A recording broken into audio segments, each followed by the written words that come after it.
What's going on, everybody? Welcome to another brand new installment of Renegades Reviews, exclusively here as always on the Casa D18 Studios channel. I, of course, am your host, the Renegade JJ Williams. And yesterday, we took you on a journey to the center of the earth. Today, we provide you with my review for the sequel to that film, 2012's Journey to the Mysterious Island, starring Dwayne Johnson, Josh Hutcherson, Vanessa Hudgens, Michael Caine, Luis Guzman, and Kristen Davis. What's going on, everybody? Thank you for joining me here once again for another brand new installment of Renegades Reviews. Thank you for tuning in this Friday. There's a lot of stuff you could be doing with your weekend, but I appreciate you coming here and joining me as I take a look at, to date, the only sequel to Journey to the Center of the Earth, Journey to the Mysterious Island.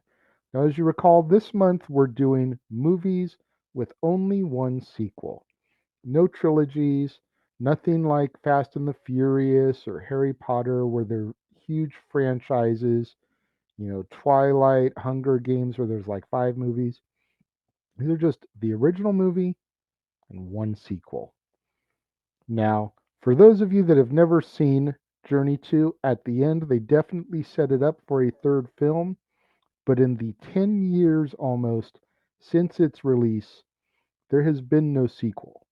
There have been talks about a sequel and trying to bring Brendan Fraser and Dwayne Johnson together with Josh Hutcherson and Vanessa Hudgens and Luis Guzman and Michael Caine. But in 10 years, it hasn't happened yet. Michael Caine is getting older and older, so it's becoming less and less possible for him to be involved, I think. And as we all know, Dwayne Johnson is just super busy with what's on his plate. But I digress. Let's get into the film here, shall we? Now, as our movie opens, it has been 4 years since the previous adventure, and now Sean Anderson is 17 years old, and he's being arrested by the police after a brief chase on his dirt bike. Sean's stepfather, Hank, arrives after a police officer friend calls him and informs him that Sean broke into a satellite control center. Hank further discovers that Sean accessed the satellites in hopes of enhancing a coded signal that he suspects was sent by his long lost grandfather, Alexander Anderson. Now, as a way to bond with his stepson, Hank helps Sean decipher the code of Jules Verne characters, which lead them to three books: Treasure Island by Robert Louis Stevenson, Gulliver's Travels by Jonathan Swift, and The Mysterious Island by Jules Verne. Now, Hank then uses a backlight to turn the three books' individual maps into one map, complete with the island's coordinates. Hank then manages to convince his wife, Liz, Sean's mother, to let him take Sean in search of the island as a way to bond, but also slightly hoping to prove to Sean that the island doesn't exist. Sean and Hank arrive at the coordinates in Palau, and Hank reluctantly hires a helicopter tour guide named Gabato and his daughter Kaylani, whom Sean immediately develops a crush on, to fly them to the coordinates for $3,000, as they are the only ones willing to take them. As they fly to the island, the helicopter gets caught in a cyclone and they crash into the Pacific, waking up on the island. As they move inland, they are shocked to discover miniature elephants and giant butterflies. They come across an egg clutch which belongs to a giant frilled lizard. When Gabato accidentally wakes up the giant frilled lizard, it chases him throughout the jungle on a warpath against them. They nearly get eaten, but they are saved by Alexander, who then takes them to a hut that he built from the wreckage of the ship which brought him to the island. Alexander has a working radio, but due to the positioning of the satellites, it'll be 2 weeks before they can call out on it. The next morning, Alexander leads the group to the lost city of Atlantis, which he has calculated resubmerges every 70 years for an extended period. But when Hank discovers salt water emerging from the ground, he concludes that the island will sink in a couple of days. Their only means of salvation seems to be the legendary Nautilus, Captain Nemo's submarine. Kailani, being the only one small enough, enters into Nemo's crypt in order to find Captain Nemo's journal, hoping that it'll lead them to the location of the Nautilus.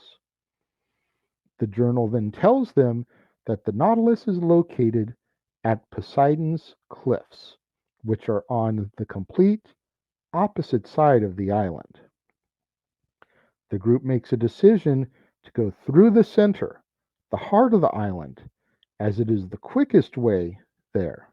However, it's also the most dangerous way to the other side of the island. They mount giant bees in order to fly over a high ridge and make up some of the lost time. But when giant bee-eater birds try to devour them, Sean saves Kailani's life, but ends up dislocating his ankle in the process. Hank and Alexander reset Sean's ankle, and then the trio have a bonding moment where Hank sings his rendition of What a Wonderful World to ease Sean's pain. The next morning, the water level has risen greatly, and Hank deduces that the island will sink in a matter of hours.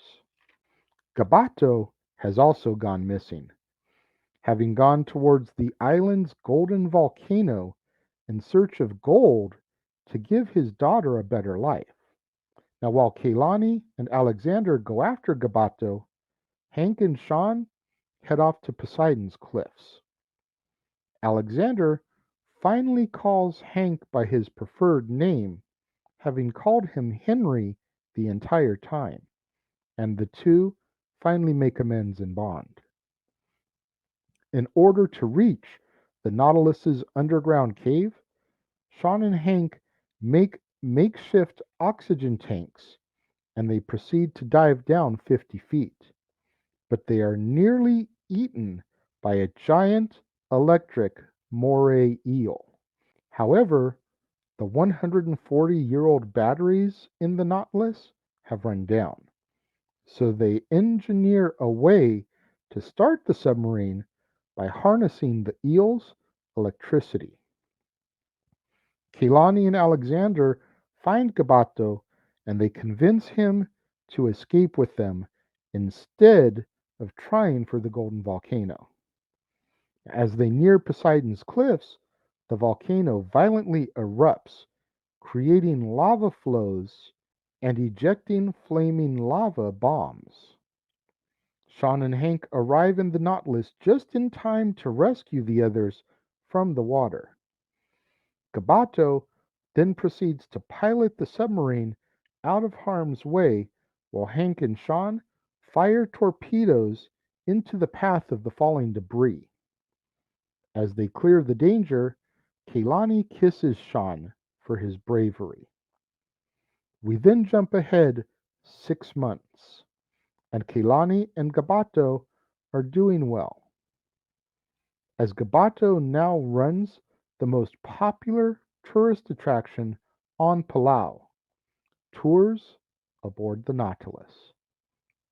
Kailani goes to visit Sean on his birthday, and while the family celebrates, Alexander arrives with the book for Sean's present, Jules Verne's From the Earth to the Moon, which is Alexander's suggestion for the next adventure with the entire family as our movie comes to its conclusion.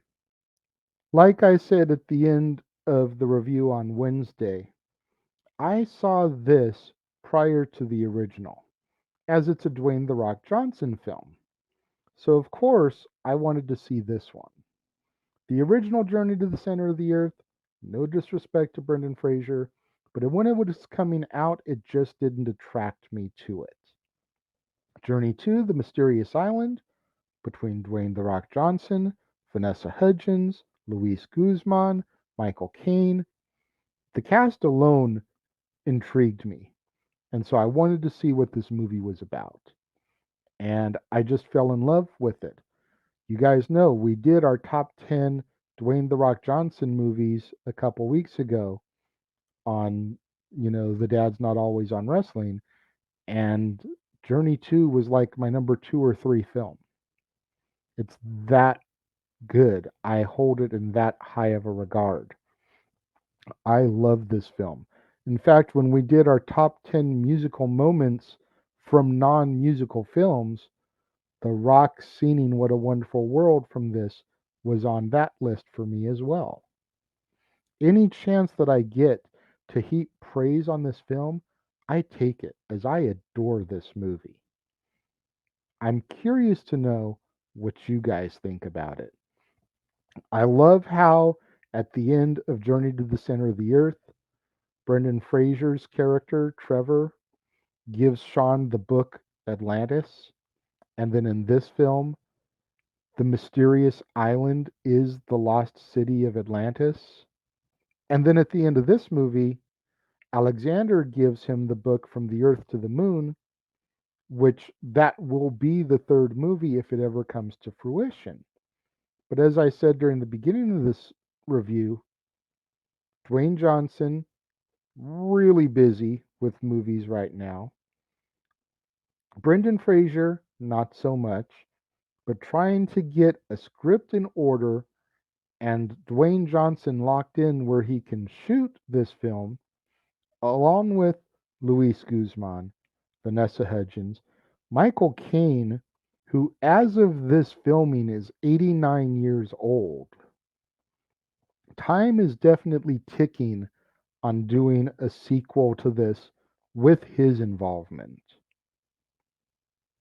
So the prospect of seeing the third film come to fruition is trickling away on a daily basis, unfortunately. When it comes to my rating for this film, hearing how much I adore it and love it and talk positively about it, I give this film 4.5 out of 5 stars. It's not the perfect film, but it's damn close in my opinion. I adore this film. What do you guys think of it? What do you think about Journey to the Mysterious Island? Let me know. Let's have that conversation. If you're watching the premiere, leave your thoughts and comments over here. If you're watching on demand later in the day, leave your thoughts and comments down here. But let me know what you guys think of Journey to the Mysterious Island. We have a huge weekend up ahead of us, both here on the Casa D18 Studios channel and over on the Jeff Meacham Network. Tomorrow, Saturday, make sure you tune in for another brand new release edition of Renegades Reviews, where I'm going to be discussing the Disney Plus original movie, Chip and Dale Rescue Rangers, starring John Mulaney, Andy Samberg, Will Arnett, Eric Bana, Keegan-Michael Key, Tress MacNeille, Seth Rogen, J.K. Simmons, and Dennis Haysbert. And then tomorrow evening over on the Jeff Meacham Network, you're going to want to make sure you tune in for the exclusive watch-along of NXT in Your House, where myself and Noah Foster will be calling the action along with Jeff's reactions and commentary throughout. On Sunday, over on the Casa D18 Studios channel, will be my next installment of The War Zone, the weekly acquisition report. And then over on the Jeff Meacham Network will be watch along coverage of WWE's PLE Hell in a Cell. And then on Monday, back here on Renegades Reviews, we will start a new week with a new movie with only one sequel as I discuss Wayne's World, starring Mike Myers, Dana Carvey, Tia Carrere, Rob Lowe, and others. And of course, that'll be before a brand new installment of Ask the Dads.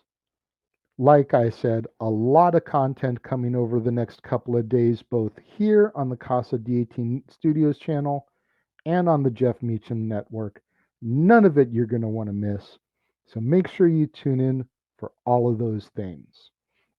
Make sure you like, subscribe, hit that notification bell, share this video with your friends, family, other movie lovers, other cinephiles.